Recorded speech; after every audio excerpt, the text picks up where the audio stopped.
Yo, it is good, yo. It's your boy Ty back here with another video. And in this video today, we are going to be talking about all of the new primetime players that did get released in NBA 2K22 MyTEAM today. Which one of these cards are, or which of these cards are worth picking up for you in your specific squad, whether you're trying to build the best squad in the game, whether you're trying to really ball on a budget early on in my team. Hopefully this video can help each and every one of you guys out. Now before we dive any further today, if you are new to my channel and have not yet, please consider smashing that subscribe button. So we're on the road to 80,000 subscribers. So in this video, guys, I'm actually recording this specific clip afterwards. So the rest of the video, I'll talk about how I don't know what Allen Houston was and how I didn't know what Chris Paul was and all that, because before this, I wasn't sure. It said Allen Houston was a collector level, but it didn't make sense why he came out today.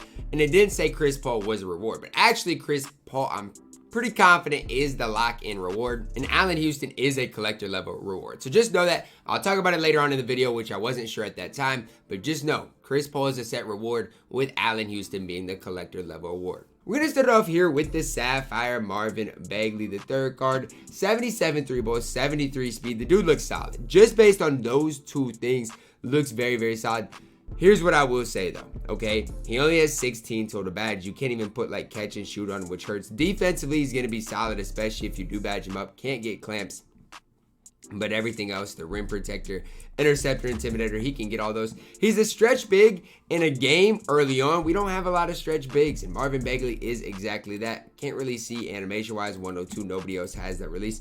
We'll have to see. I'm pretty skeptical on this Marvin Bagley III card, just in the time in 2K we're in, especially him being the Sapphire. Probably going to be pretty cheap for budget ballers. Look at Marvin Bagley pretty closely, because I think he could make a lot of squads. Heading into the next guy, we're going to compare Lauri to Marvin Bagley. Lauri can shoot a little bit better. 85 3 balls, 66 speed, 55 lateral quickness, 81 strength.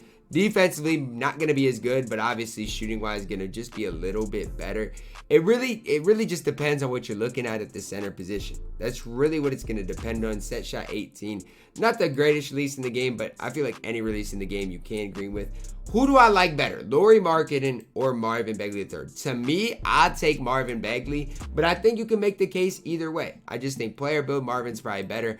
Defensively, he's going to hold it down a little bit more, whereas Lauri does have the hot spots. You can make the case either way. Both these cards are going to be solid for budget bigs in NBA 2K22. Probably some of the best budget bigs that we've seen so far. You know, if you have a big center right now, such as maybe a guy like Dwight Howard, you might see his price go down by quite a bit. Next up, we do get Bradley Beal, only 6'3", 6'8", wingspan. Hotspots from 3 out of 5 places around the arc. 1 Hall of Famer, 11 on gold, 17 on silver, with 9 on bronze. First thing I want to see are his badges upgradable, which most of them are upgradable. So that's a good start for Bradley Beal. 87 3 ball, 84 driving dunk, 83 speed acceleration, 75 lateral quickness. Decent enough ball handle. Obviously on the defensive end, not going to be great, but Bradley Beal on the offensive end is going to be one of the best cards we have. And I'm just going to say that depending on his dribble moves, right? I can't really say too much about him, right? I can look who else has these and just see if I can maybe compare them to anybody. But again, I can't really compare them if I don't really know that much about it yet. So we'll just see. Bradley Beal, obviously release-wise, we know he has the Ray Allen base. Only 6'3", which might be a problem, but this dude looks like a problem, especially if you upgrade some of these badges. Gold, stop, and pop. He does have, wait, where's the badge at that I'm looking at? Limitless spot up. He has that. Gold blindness. As far as a pure sharpshooter, Bradley Beal looks like one of the best in all of 2K.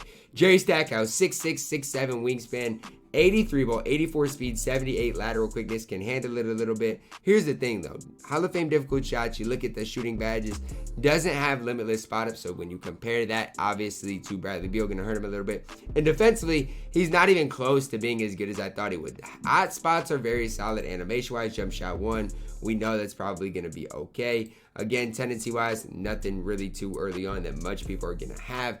Jerry Stackhouse compared to Bradley Beal, give me Bradley Beal every day of the week. Those two are pretty comparable, and I think Lauri and Marvin Bagley are pretty comparable because they play the same position. Now we get into our diamonds. Tim Duncan, 53 ball, 69 speed, 78 lateral quickness. Are we looking at now the best center in 2K? That's my question to you guys. Are we looking at the best guy to play at the center position in 2K right here? Hall of Fame drop stepper, post spin technician. Look at the defensive badges. How many guys this early on in 2K are going to defend like Tim Duncan? Now, if you compare him to Wilt and to Shaq, Wilt and Shaq are just bigger bodies, whereas Tim Duncan, I feel like, can defend more in the perimeter in the pick and roll situation. I think it's tough. I think probably Tim Duncan's going to be the best center in 2K right now. Can't expect him to knock down shots from the 3 ball, but from the mid-range, probably going to be okay. Tendency-wise, looks fine as far as interior tendencies with the contest shot and block shot. I'll take Tim Duncan over Shaq and over Wilt personally. But again, a lot of it is preference based. Again, he can get literally basically any badge in the game. No quick first step does hurt him maybe a little bit. You get him catch and shoot, he's going to be pretty solid in the mid-range area. And obviously defensively, he's already very solid. You can't upgrade a lot of his badges, but just as this base Tim Duncan card, I think he is absolutely fantastic. Chris Paul, our next guy here. Oh my goodness. Oh my goodness. First thing I'm going to look up, how many of his silver badges are upgradable? That's the first thing. 1, 2, 3, 4, 5, 6, 7, 8, 9, 10. Bronze badge. 1, 2, 3, 4, 5, 6. So you're looking at 16 extra gold badges. By that time, you're looking at 42 gold badges with 3 on Hall of Fame. And then you look at the additional ones that you can upgrade. You're looking at probably the best point guard in the game. And I haven't even looked at Chris Paul. 6 feet tall, 6'4" wingspan. But here's the thing. 86 3 ball, 90 speed, 90 lateral quickness, 90 speed with ball, 93 ball handle. He can play defense, gold clamps, interceptor. He can knock down shots, mismatch expert, which we've seen be a problem in many things, right? You get a switch, you can shoot right over them. Silver blinders, you look at everything he's got. I think Chris Paul is going to be a problem. I'm going to tell you guys that right now in 2K. I think Chris Paul is going to be an absolute problem. Has incredible tendencies too. And again, you look at the defense. He has pickpocket, which is such an important badge early on. Chris Paul based on normal time. And I don't know how his dribble style is. I've not used the normal Chris Paul, so I can't necessarily say for sure. But as far as point guards are concerned, there's been talks about Kyrie Irving. There's been talks about the triple threat offline reward. But I think Chris Paul is going to be our best point guard that we have seen so far in NBA 2K22. Last but not least, it says collector reward. Let me see something. Collector reward. Is this a collector level reward Allen Houston update? I don't know. I don't know where Allen Houston is. Let me see something, though. Let me see. I don't know. I'm not really sure. I'm not going to say anything about Allen Houston and what he is because I don't think he's a collector level reward. I don't know. I'm just going to talk about Allen Houston and see how good he is. 88 3 ball, 85 speed, 79 lateral quickness, 82 speed ball, 86 ball handle. He's solid, okay? Finishing wise, going to be solid. Shooting wise, we know he's going to be immaculate. No limitless spot up on the card, which does hurt him a little bit. Playmaker wise, fantastic. And then defensively, good enough to hold it down. So I'm just going to be breaking down collector reward. Doesn't really make sense to me overall, unless maybe he is a collector level reward. I'm not exactly sure, but he's not a card I'm necessarily that high on. And when I say that, is he good? Yes. Is he that much better than like a Dale Ellis? I don't know, right? If you compare him to Dale Ellis, that's what I'm going to do because they're going to be decently similar. Is Allen Houston probably better than Dale Ellis by a slight margin?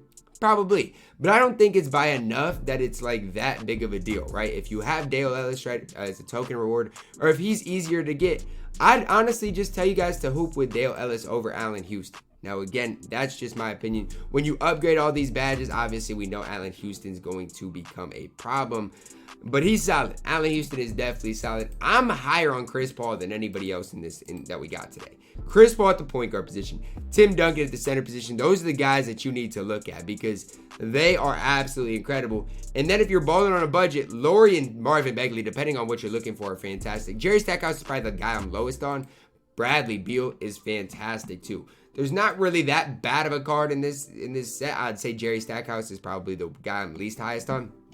Again, I'm guessing Allen Houston's lock-in reward, but I don't really know. So right now, guys, I am a big fan of Chris Paul. How I'd rank these cards: Chris Paul 1, Tim Duncan 2.